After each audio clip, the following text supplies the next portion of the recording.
एक तरफ तो नई शुरुआत हो रही है, मोहब्बत मजबूत हो रही है, तो दूसरी तरफ आप देखें पुराने जख्म भी हैं, शुकूक व शुबहात भी और बदले के मंसूबे भी बन रहे हैं। सबसे पहले बारान और दालान की बात करते हैं। वो अपनी गुजरी हुई मुश्किलों को याद कर रहे हैं कि कैसे उन्होंने जुल्म सहा। हाँ और फिर वो एक खास जगह भी जाते हैं। हाँ, वो जगह जहाँ रिवायत है कि पुराने ज़माने में आशिक अपनी अनकही बातें लिखते थे जिन्हें ज़माने से इजाज़त नहीं मिलती थी। लेकिन जहाँ ये पुरानी मोहब्बत खुलकर सामने आ रही है, वहीं एक नई कहानी भी शुरू हो रही है, वो भी छुपकर, फुरात और गुल की। हाँ, वो खुफिया तौर पर मिलकर निकाह कर लेते हैं।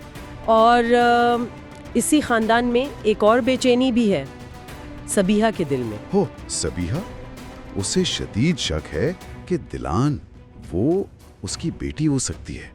वही बेटी जो बरसों पहले खो गई थी, जिसे हिकमत ने उससे अलग कर दिया था। जी, और अब वो किसी कीमत पर सच जानना चाहती है।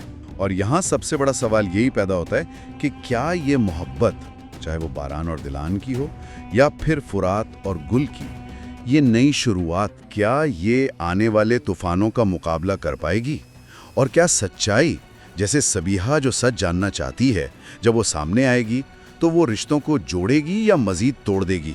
और जवाहर, क्या वो अपने इंतकाम में कामयाब होगा? ये वो सवालात हैं, वो गुत्थियां हैं जो ये कहानियां हमारे सोचने के लिए छोड़ जाती हैं।